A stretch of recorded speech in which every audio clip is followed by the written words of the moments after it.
In a recent meeting with his top political advisors, President Trump was impatient as they warned him that he was on a path to defeat in November if he continued his incendiary behavior in public and on Twitter. Days earlier, Mr. Trump had sparked alarm by responding to protests over police brutality with a threat that, when the looting starts, the shooting starts. Mr. Trump pushed back against his aides. "I have to be myself," he replied, according to 3 people familiar with the meeting. A few hours later, he posted on Twitter a letter from his former personal lawyer describing some of the protesters as terrorists. In those moments, and in repeated ones since then, the president's customary defiance has been suffused with a heightened sense of agitation as he confronts a series of external crises he has failed to contain, or has exacerbated, according to people close to him. They say his repeated acts of political self-sabotage, a widely denounced photo op at a church for which peaceful protesters were forcibly removed, a threat to use the American military to quell protests, have significantly damaged his re-election prospects, and yet he appears mostly unable, or unwilling, to curtail them. Mr. Trump doesn't want to be seen as a loser, a label he detests, in the campaign against former Vice President Joseph R. Biden Jr. And some advisors believe Mr. Trump's taste for battle will return in the fall, when the general election fight is more engaged. But for now, they said, the president is acting trapped and defensive, and his self-destructive behavior has been so out of step for an incumbent in an election year that many advisors wonder if he is truly interested in serving a second term. Rather than focus on plans and goals for another 4 years in office, Mr. Trump has been wallowing in self-pity about news coverage of him since the beginning of the coronavirus pandemic. People who have spoken with him said he has told advisors that no matter what he does, he cannot get good stories from the press, which has often been his primary interest. These people, Mr. Trump has growled to advisors about reporters, throwing an expletive between the 2 words. He has complained that nothing he does is good enough, bristling at criticism that he hasn't sufficiently addressed the death of George Floyd, a black man killed by the police in Minneapolis. The remarks he made about Mr. Floyd when he attended the launch of the SpaceX spacecraft should have been enough, the president told aides. Mr. Trump has also become consumed, once again, with leaks from the White House, demanding that officials find and prosecute those responsible for information getting out about his trip to the bunker beneath the White House during unruly protests. And while he has shown enthusiasm for resuming his trademark rallies, he has not seemed excited about the possibility of governing for 4 more years, people close to him said. He has set up villains to blame if he loses: China's mishandling of the coronavirus, the shutdown of the economy, and Democrats who he has told advisors will steal the election from him. Aides acknowledged that he has always had difficulty controlling his behavior, which goes far beyond the bounds of traditional presidential conduct. His penchant for using racist language, such as the tweet about shooting looters, is something that has long defined and undercut his presidency. But his recent behavior and remarks, and his inability to move beyond them, strike advisors as different from his usual aberrations. The New York Times interviewed more than a dozen people who speak or interact with the president frequently, including current and former White House aides, campaign advisors, friends and associates. Most spoke on condition of anonymity to candidly discuss internal White House affairs, and to avoid retribution. They would like to see him win again, but say they're struck by how his demeanor has shifted during this latest dire threat to his presidency. Representative Peter King, a New York Republican, said the serious challenges facing the country had thrust Mr. Trump into uncharted territory. This is not something he's used to, Mr. King said in an interview. Mueller, in a way, was easy, Mr. King added, referring to Mr. Trump's forceful pushback to the Russia inquiry conducted by the special counsel, Robert S. Mueller III. It was a variation of what he's had to deal with his whole career.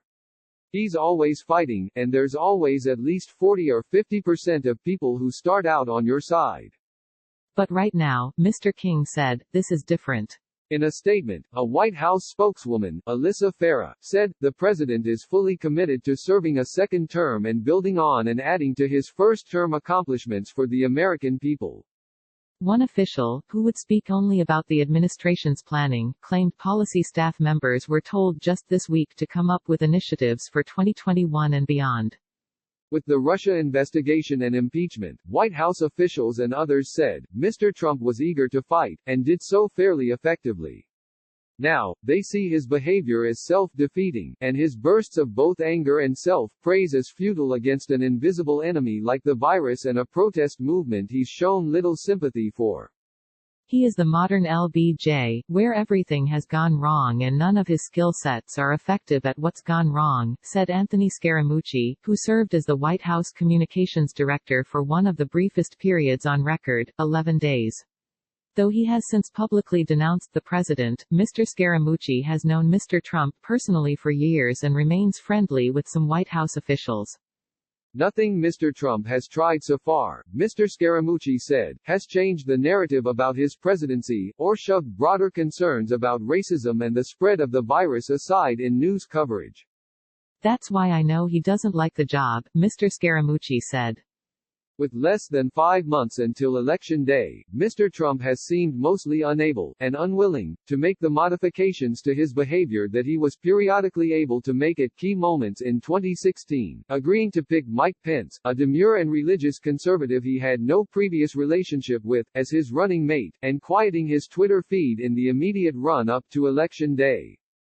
This past weekend, Mr. Trump eventually made what allies called a wise political move in abruptly announcing he would change the date of a rally his aides had planned for him in Tulsa, Oklahoma, on Juneteenth, a holiday honoring the end of slavery in the United States.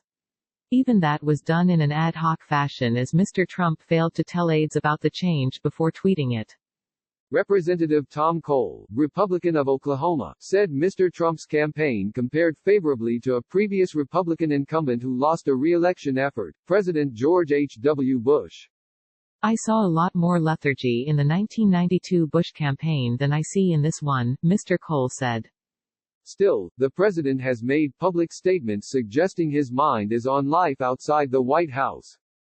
Speaking at a recent Rose Garden event about an improvement in hiring, Mr. Trump mentioned a boom in the construction of recreational vehicles, then paused before sounding a wistful note, saying, I may have to buy one of those things, drive around town. Maybe I'll drive back to New York with our First Lady in a trailer.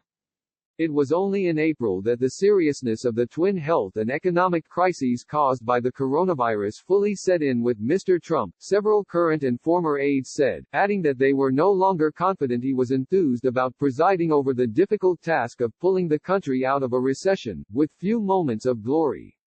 For Mr. Trump, the high of winning the presidency has rarely been matched by the duties that come with the position, current and former advisors said. Most presidents have no sense of what the job is actually like until they're in it.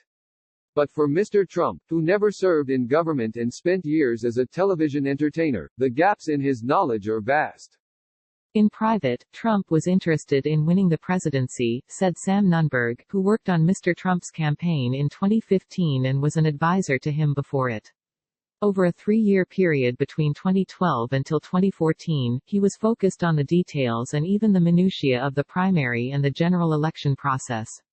It was always clear that Trump wanted to be elected president. But the reality of being president was never discussed. In 2016, Mr. Trump repeatedly offered policy suggestions in speeches. He has yet to lay out what he would do with a second term. Inside the White House, some staff members described the president as lonely, with few people he enjoys talking to, and several staff members said morale was at its lowest point since the early weeks of the administration.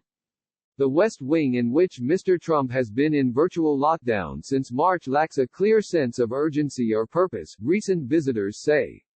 Mark Meadows, the fourth White House Chief of Staff, has complained that he had no idea how fractious and unwieldy the climate was until he got there, according to multiple people familiar with his conversations. Mr. Trump seems to like his newest fighter, the White House press secretary, Kayleigh McEnany, but officials said she spends most of her time with the president and little time with the staff. On days when she gives briefings for reporters, she spends hours preparing, frustrating some colleagues. She has also moved several people out of their jobs in the press and communications shop, while hiring her husband's cousin, Chad Gilmartin, for the office. Republicans in Washington have concluded that Mr. Trump cannot win re-election from behind the Resolute desk, and they hope that restarting the president's rallies, beginning on Saturday in Tulsa, will offer a distraction. Mr. King said the last time he spoke with Mr. Trump, just before the killing of Mr. Floyd, the president sounded positive about his re-election prospects. "We were talking about something else, and he said, 'How's it going out there? How am I doing?'"